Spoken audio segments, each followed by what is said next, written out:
Hey folks, welcome to our channel Finbus. आज के episode में हम head and shoulder chart pattern को डिस्कस कर रहे हैं। Head and shoulder chart pattern एक बेयरिश रिवर्सल चार्ट पैटर्न है।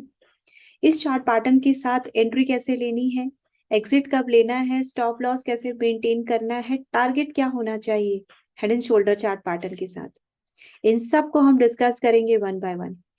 कहा जाता है कि जब मार्केट नीचे गिर रही होती है, मार्केट बेयरिश होती है, तो कम टाइम में ट्रेडर्स को थिक मनी देकर जाती है।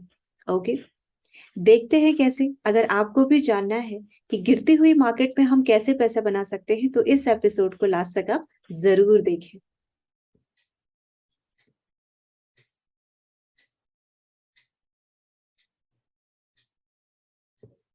Head and shoulder chart pattern एक ऐसा पैटर्न है जो ये इंडिकेट करता है कि मार्केट का अपट्रेंड बहुत हुआ, अब यहां से मार्केट बेयरिश होगी। इसीलिए इसे बेयरिश रिवर्सल कैंडलस्टिक पैटर्न या फिर बेयरिश रिवर्सल चार्ट पैटर्न भी कहते हैं।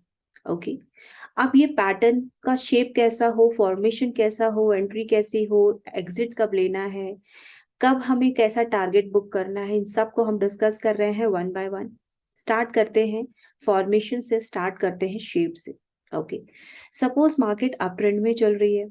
ओके, अप ट्रेंड में चल रही है, मार्केट बुलिश है, यहाँ पर मार्केट आकर के रेसिस्टेंस देती है।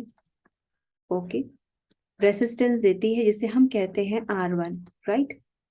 रेसिस्टेंस देके वापस मार्केट नीचे आ जाती है, फिर यहाँ पर सपोर्ट लेती है जिसे हम S1 के नाम से जानते हैं। ओके, वापस मार्केट ऊपर जाती है। चूंकि यहाँ पर जब बाउंस बैक देती है तो बहुत सारे ट्रेडर्स का ये मानना होता है कि मार्केट ऑलरेडी अप ट्रेंड में है, मार्केट ऑलरेडी अप ट्रेंड में है, इसका मतलब मार्केट हायर हाइज बनाएगी।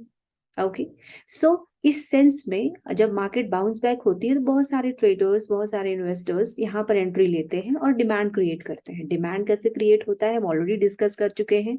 हम और आप जैसे लोग एंकरिंग प्राइस का काम करते हैं। जब हमें लगता है कि हाँ इस लेवल पे, इस जोन पे मार्केट बाउंस बैक देगी, इस चक्कर में हम एंकर प्राइस के चलते, और क्योंकि प्राइस एक्शन ये कहता है कि हिस्ट्री रिपीट्स इटसेल्फ, हम क्या करते हैं उस लेवल पे बाइंग शुरू कर देते हैं। बाइंग शुरू करते हैं तो डिमांड क्रिएट हो जाती है, डिमांड क्रिएट हो जाती है तो प्राइस ऊपर जाता है, राइट। ये हम एवरी सेकेंड वीडियो में ये ऑलरेडी डिस्कस कर चुके हैं। इसके अलावा आपको प्राइस एक्शन समझना है, या फिर ट्रेंड लाइन से किस तरह से डिमांड एंड सप्लाई क्रिएट होता है, या फिर सपोर्ट एंड रेसिस्टेंस के बारे में जानना है, वीडियो ऑलरेडी अपलोडेड है। प्लेलिस्ट का नाम है प्राइस एक्शन। ओके, प्लेलिस्ट का नाम है ट्रेंड लाइन, राइट। चलिए, तो यहाँ सब मार्केट वापस बाउंस बैक देती है इस सपोर्ट का सहारा लेकर, वापस मार्केट ऊपर जाती है और इस पे रेसिस्टेंस बनाती है। इसका रेसिस्टेंस होता है रेसिस्टेंस R2। ओके, यहाँ से मार्केट वापस नीचे आती है, उसी जोन में आ गई जिस जोन में पहले थी, यानी कि सेकंड सपोर्ट। यहाँ पर हम इसे नाम देते हैं S2। अब चूंकि डिमांड एंड सप्लाई कहता है और प्राइस एक्शन भी कहता है कि हिस्ट्री रिपीट्स इटसेल्फ, तो अगर इस सपोर्ट से मार्केट इस सपोर्ट तक करेक्ट हुई थी पहले, और यहाँ से इस सपोर्ट का सहारा लेकर वापस पुल बैक दिया था, मार्केट ऊपर गई थी, तो बहुत सारे ट्रेडर्स को लगा होगा डेफिनेटली ये एक अच्छा सपोर्ट है। ओके, सो ये स्ट्रॉन्ग सपोर्ट का काम कर सकता है। इस चक्कर में बहुत सारे ट्रेडर्स यहाँ पर एंट्री लेंगे, डिमांड क्रिएट होगी, डिमांड क्रिएट होगी तो प्राइस ऊपर जाएगा, राइट। प्राइस वापस ऊपर जाता है। अब सेम लेवल पे, सेम लेवल पे, अच्छा ये लेवल ऊपर नीचे थोड़ा बहुत हो सकता है, राइट। तो ये यहाँ पर रेसिस्टेंस वापस बनाता है, इस रेसिस्टेंस का नाम हम देते हैं R3। फिर इस रेसिस्टेंस से वापस मार्केट नीचे आती है। सो इस तरह से ये हमारा जो शेप बन गया, इसे हम थ्री बुद्धास के नाम से भी जानते हैं। ओके, थ्री बुद्धास के नाम से भी जानते हैं, थ्री बुद्धास। ओके, आपने देखा होगा। तो अगर समझने के हिसाब से ये हेड एंड शोल्डर नाम दिया गया है इसे, तो ये हमारा हेड हो गया। ओके, ये हमारे दोनों शोल्डर हो गए। ओके, ये दोनों शोल्डर हो गए, ये हेड ये शोल्डर। चूंकि हेड से दोनों शोल्डर थोड़े नीचे पर होने चाहिए, राइट। तो इसीलिए हम इसे, इस शेप को हेड एंड शोल्डर कहते हैं। आप इसे लेफ्ट शोल्डर डिनोट कर सकते हो और इस राइट शोल्डर को आप राइट शोल्डर डिनोट कर सकते हो, और ये हेड हेड ही रहेगा। ओके, याद रखने के पर्सपेक्टिव से हम इस हेड में 2 आईज बना देते हैं और एक माउथ बना देते हैं, एक नोज बना देते हैं। ओके, सो इस तरह से ये हमारा हेड एंड शोल्डर पैटर्न हो गया। ये जो सपोर्ट लेवल है, इस सपोर्ट लेवल से हम एक लाइन ड्रॉ करेंगे। ओके, लाइन ड्रॉ करेंगे तो क्या हम इसे नेक लाइन कह सकते हैं? डेफिनेटली कह सकते हैं। हम इसे नेक लाइन ड्रॉ करते हैं तो हम ये देखते हैं कि ये जो सपोर्ट है, ये सपोर्ट भी थोड़ा बहुत ऊपर नीचे हो सकता है, राइट। अच्छा, ये हेड एंड शोल्डर क्या हमेशा एकदम सीधी हॉरिजॉन्टल लाइन में मिलेगा? आंसर है नहीं। ये ऐसे भी मिल सकता है, मार्केट ऊपर जा रही है और प्राइस ऐसे बना है। ओके, ऐसे। तो ये जो नेक लाइन ट्रेंड लाइन हमने ड्रॉ की, ये ऐसे बना है। ओके, ये भी हेड एंड शोल्डर पैटर्न है। हम चार्ट में जब देखते हैं तो क्या हमें सीधे सीधे ये शेप मिल जाता है? नहीं, यहाँ पर हो सकता है थोड़ा बहुत कंसोलिडेशन हो, यहाँ पर थोड़े बहुत कंसोलिडेशन हो सकते हैं। ये जो प्राइस है नीचे आ रही है, क्या स्ट्रेट वे ऐसे नीचे आएगी? नहीं, यहाँ पर थोड़ा बहुत ऊपर नीचे पुल बैक हो सकता है। हम अपनी आंखों को ट्रेन करेंगे कि हम properly head and shoulder pattern chart में एनालाइज कर पाए। कैसे एनालाइज करना है ये हम आगे अभी डिस्कस करेंगे, चार्ट में देखेंगे हेड एंड शोल्डर पैटर्न के साथ उसका टारगेट कैसे है, सब डिस्कस करेंगे, डोंट वरी। ओके, सो ये हमारा हेड एंड शोल्डर पैटर्न है। बहुत खिचड़ी हो गई है, हम इसे इरेज कर देते हैं, राइट। ओके, अब हमें एंट्री कहाँ लेनी है? ये पैटर्न, अच्छा सबसे पहले मोस्ट इंपॉर्टेंट थिंग, ये जो पैटर्न बनेगा वो अप ट्रेंड में बनेगा, यानी टॉप पे बनना चाहिए ये हेड एंड शोल्डर का पैटर्न, नंबर 1। नंबर 2, अब हेड एंड शोल्डर पैटर्न में वॉल्यूम का भी बड़ा काम होता है, यानी कि यहाँ से वॉल्यूम, अप ट्रेंड है मार्केट तो यहाँ पे वॉल्यूम तो रहेगा ही डेफिनेटली। यहाँ से जब मार्केट नीचे गिरती है तो यहाँ पे सेलर्स का वॉल्यूम बहुत ज्यादा हाई हो जाता है, मतलब यहाँ रेसिस्टेंस के बाद जब यहाँ पे रेसिस्टेंस बनाती है बहुत ज्यादा से ज्यादा ट्रेडर्स ये समझ जाते हैं कि ये तो हेड एंड शोल्डर पैटर्न बन रहा है, तो उसके बाद बहुत ज्यादा लोग यही से शॉर्ट सेलिंग करना शुरू कर देते हैं। और इसके बीच में एक रेड रेड जो कैंडल बनती है, हम वॉल्यूम में देखते हैं अगर, तो रेड कैंडल बहुत ही ह्यूज बनती है। ओके, तो यहाँ से यहाँ तक का लेवल बहुत ह्यूज होता है, जल्दी ही बन जाता है, राइट। चलिए अब देख लेते हैं हम कि हेड एंड शोल्डर पैटर्न से एंट्री कैसे लेनी है। सपोज ये आपका हेड एंड शोल्डर पैटर्न बन गया। ओके, जिस कैंडल ने ये नेक लाइन, ये जो हम नेक लाइन ड्रॉ करेंगे, ये लाइन जो हमने ऐसे भी ड्रॉ की थी अभी थोड़ी देर पहले, ओके, ऐसे भी ड्रॉ की थी, तो ये ही हमारा नेक लाइन बनता है। ओके, तो जिस कैंडल ने इस नेक लाइन को क्रॉस किया है, उसके बाद वाली कैंडल में, ओके, सपोज अब चूंकि मार्केट नीचे जा रही है तो डेफिनेटली बेयरिश कैंडल बनेगी, राइट। अच्छा, ये हम कलर इसलिए कर रहे हैं ताकि समझने में कोई प्रॉब्लम ना हो। ओके, सो इस तरह से जिस कैंडल ने क्रॉस किया है हमारी नेकलाइन को, उसके बाद वाली कैंडल्स में हम अपनी पोजीशन लेंगे बिकवाली की, यानी शॉर्ट सेल की पोजीशन लेंगे, जो कि हम शॉर्ट सेलिंग इंट्राडे में ही कर सकते हैं, आप अलग सेगमेंट में भी कर सकते हो। ओके, सो हम यहाँ पर जिस कैंडल ने नेकलाइन को क्रॉस किया है उसके बाद वाली कैंडल में अपनी शॉर्ट सेलिंग की पोजीशन लेंगे। स्टॉप लॉस कहाँ लगाएंगे? जिस जिस कैंडल ने जिस नेकलाइन को क्रॉस किया है उसके ऊपर, यानी कि यहाँ इसके ऊपर की हमारी होगी स्टॉप लॉस। ओके, जिस कैंडल ने नेकलाइन क्रॉस किया है उस कैंडल के ऊपर का यानी हाई का होगा हमारा stop loss. Okay, stop loss के पहले ये भी याद रखना है कि 2% रिस्क रिवॉर्ड रेशियो का भी ध्यान रखना है। Risk reward ratio in the sense, जैसे कि आप सिर्फ 2% का ही रिस्क ले सकते हैं हर ट्रेड में। ओके, तो आपका 2% जैसे होता है, सपोज आपका शॉर्ट सेलिंग की पोजीशन ये है और इसके बीच का डिफरेंस और इसके जहां पे आपने स्टॉप लॉस लगाया है उसके बीच का डिफरेंस आपके 2% रिस्क एपेटाइट से ज्यादा का ना हो। ओके, यानी कि उतना ही स्टॉप लॉस हो कि अगर आपका स्टॉप लॉस हिट होता है तो आपको कोई प्रॉब्लम ना हो, आपको रात को नींद अच्छे से आ जाएगी, राइट। सो हम यहाँ पर स्टॉप लॉस लगाएंगे। उसके बाद ये तो थी हमारी एंट्री, ओके, ये तो था हमारा स्टॉप लॉस, हमारा रिस्क। अब टारगेट क्या होना चाहिए? आखिर हम यहाँ पर शॉर्ट सेलिंग लेंगे तो हम अपना पोजीशन स्क्वायर ऑफ कब करेंगे? ओके, मोस्टली क्या होता है कि ये हमारा जो R1 है, ये S1 है, राइट।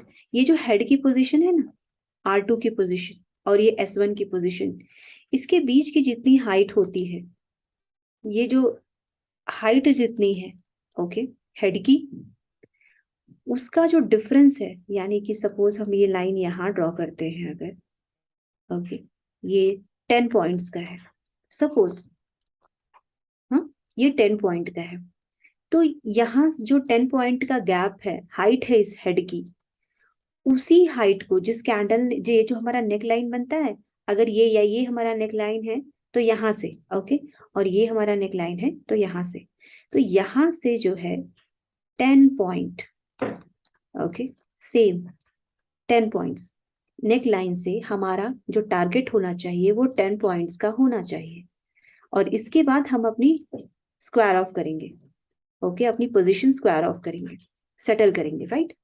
तो इस तरह से हम बिकवाली कर करके नीचे आ सकते हैं।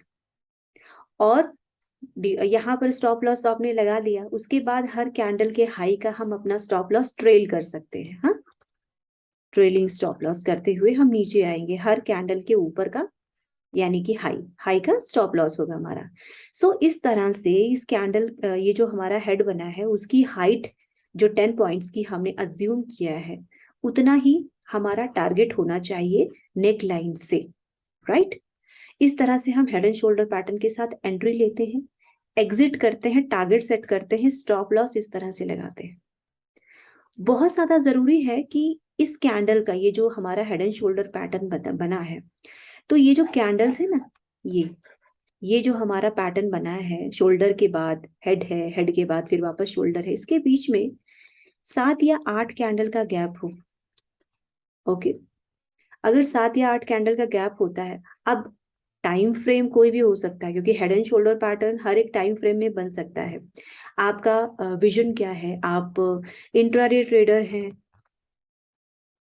या फिर आप स्विंग ट्रेडर हैं, या फिर पोजिशनल ट्रेडर हैं, ओके, या फिर लॉन्ग टर्म इन्वेस्टर हैं, मंथली चार्ट में आप देख रहे हैं, ओके। डिपेंड कि आपका 5 मिनट्स का चार्ट है, 15 मिनट का चार्ट है, आधे घंटे का चार्ट है, या फिर 1 घंटे का है, या फिर डे का है, या फिर वीक का है, या फिर मंथली है, ओके। डिपेंड करता है कि आपका विजन क्या है, जिस पर्सपेक्टिव में आपका जो पर्पस होगा उस हिसाब से आपने चार्ट ओपन किया होगा, उस टाइम फ्रेम में ओपन हुआ होगा। हेड एंड शोल्डर पैटर्न या फिर कोई भी चार्ट पैटर्न हर एक टाइम फ्रेम में बनता है, और उसकी इंटेंसिटी, ये जो हाइट है, हमने अभी हाइट की बात की है, उसकी इंटेंसिटी उस टाइम फ्रेम के हिसाब से ही होती है, ओके। सो इस तरह से कहा जाता है जिस भी टाइम फ्रेम में अगर 7 या 8 कैंडल का गैप हो तो ऑथेंटिक हेड एंड शोल्डर माना जाता है, ओके। सो ये तो था हमारा हेड एंड शोल्डर पैटर्न। अब हेड एंड शोल्डर पैटर्न को चार्ट में कैसे एनालाइज करना है, ये भी चेकआउट करना बहुत ज्यादा जरूरी है, बैक टेस्ट करना जरूरी है कि हेड एंड शोल्डर पैटर्न कितनी इंटेंसिटी से अपना टारगेट अचीव करता है, ओके। चेक कर लेते हैं। ये देखिए, ये देखिए, ये हमारा अप ट्रेंड है, ओके।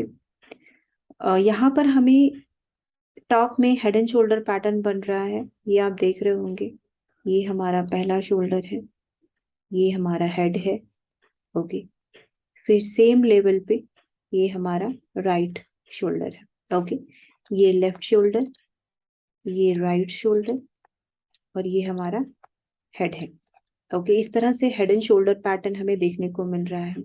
अगर हम ट्रेंड लाइन ड्रॉ करें तो ट्रेंड लाइन कुछ ऐसे निकल कर आता है, ओके। सो अब देखने वाली बात ये है कि हम यहाँ पर एंट्री कैसे लेंगे, ओके। सबसे पहले तो आप नोटिस कर रहे होंगे कि यहाँ पर गैप डाउन है, राइट। ये हमारा गैप डाउन है, क्योंकि हमने पहले भी डिस्कस कर लिया है कि जब मार्केट नीचे आती है तो वॉल्यूम ह्यूज होता है, ओके, सो बहुत ज्यादा सेलर्स को लगता है कि ये तो हेड एंड शोल्डर पैटर्न बन गया, सो यहाँ से अब ह्यूज बेयरिश ट्रेंड आने वाला है, तो वो उसका फायदा लेना चाहते हैं, इसलिए वॉल्यूम सेलर्स का ज्यादा होता है। इसमें वो लोग भी होते हैं जो अपना प्रॉफिट बुक करना चाहते हैं, इसमें वो लोग भी होते हैं जो शॉर्ट सेलिंग की पोजीशन लेना चाहते हैं, ओके, मार्केट के बेयरिश होने का यूज करना चाहते हैं, बेनिफिट लेना चाहते हैं, राइट। तो इसलिए वॉल्यूम ह्यूज हो जाता है। अब यहाँ पर गैप डाउन ओपनिंग है, तो गैप डाउन हो रहा है, तो हम यहाँ पर समझ लेते हैं कि यहाँ पर एक कैंडल है, जिस कैंडल ने क्रॉस किया है, ओके, सपोज इस कैंडल ने क्रॉस किया है, गैप डाउन है, ओके, तो हम इसे कैंडल मान लेते हैं, तो इसने क्रॉस किया है, राइट। इसके बाद वाली कैंडल, इसके बाद वाली कैंडल में हम अपनी शॉर्ट सेलिंग की पोजीशन लेंगे, शॉर्ट सेलिंग की पोजीशन लेंगे, ओके, इस कैंडल में, राइट। और हमें स्टॉप लॉस कहाँ लगाना है, जिस ये नेक लाइन को जिस कैंडल ने क्रॉस किया है, ओके, ये गैप डाउन ओपनिंग है, लेकिन फिर भी हम इसे कैंडल की तरह ही अज्यूम करेंगे।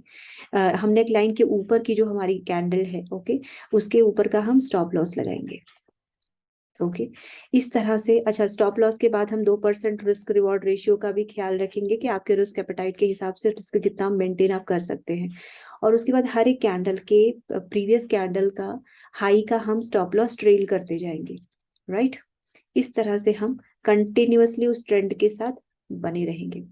टारगेट क्या होगा, आप देख रहे होंगे, ये हमारा जो हेड है, इसकी हाइट और ये सपोर्ट की हाइट, ये हमारा अगर सपोर्ट 2 है, ओके, ये हमारा हेड है, तो रेसिस्टेंस है, तो इसकी और इसकी हाइट, इसकी और इसकी हाइट जो होगी, अब इसकी अगर ये इसका प्राइस हम देख लें, तो अगर हम इसको 2870 पकड़ लें, ओके, इस हेड की साइज 2870 पकड़ लें, और ये जो सपोर्ट है, ये जो सपोर्ट है, इसको अगर हम 2670 पकड़ लें, अप्रोक्स है, ओके, अप्रोक्स है, अगर आप इसको जूम करेंगे तो एग्जैक्ट प्राइस दिख जाएगी कि कितना है, 10-20 रुपीज हियर एंड देयर होगा, ओके।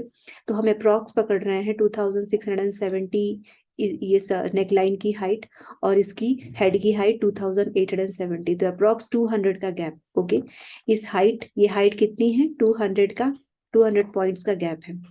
अब इस नेक लाइन से हमें 200 पॉइंट का टारगेट होना चाहिए हमारा, कम से कम, राइट। तो हम इस नेक लाइन से 200 पॉइंट की तरफ जाने की कोशिश करेंगे। तो आप देख रहे होंगे यहाँ पर प्राइस 22250 यानी कि 2250 तक गई है। इस नेक लाइन से भी, इस नेक लाइन से भी हमें अप्रोक्स 400 पॉइंट्स का गेन हुआ है, ओके, 400-500 पॉइंट्स का गेन हुआ है, ओके। सो इस तरह से हम अपना टारगेट अचीव कर सकते हैं हेड एंड शोल्डर पैटर्न के साथ। अब टाइम फ्रेम का जैसे हमने बात की, ये हीरो मोटोकॉर्प का चार्ट है, ओके, 1 आवर का टाइम फ्रेम है, ये 1 आवर का टाइम फ्रेम है। आप किसी भी टाइम फ्रेम में इस चार्ट पैटर्न को देख सकते हैं, डिपेंड करता है कि आप इंट्राडे ट्रेडर हैं, या फिर स्विंग ट्रेडर हैं, या फिर पोजिशनल ट्रेडर हैं, या फिर लॉन्ग टर्म इन्वेस्टर हैं, ओके, लॉन्ग टर्म इन्वेस्टर है।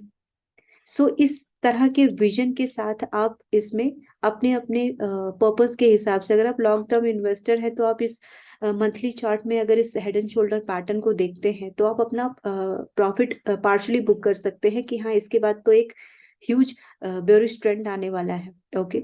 तो आप अपनी पोजीशन बुक कर सकते हैं अगर आप लॉन्ग टर्म इन्वेस्टर हैं। तो अगर आप पोजिशनल ट्रेडर हैं तो आप अलग सेगमेंट में फ्यूचर में भी फ्यूचर्स में भी डील कर सकते हैं इस हेड एंड शोल्डर पैटर्न के साथ, ओके।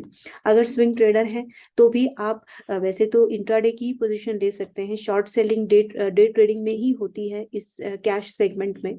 सो आप उस हिसाब से कब तक, अगर 1 आवर के टाइम फ्रेम में बना है, या डेली टाइम फ्रेम पे बना है, या फिर वीकली टाइम फ्रेम पे बना है, तो उस हेड एंड शोल्डर पैटर्न की इंटेंसिटी 2 दिन, 1 हफ्ते, 1 महीने, इस तरह से कंटिन्यू रहती है।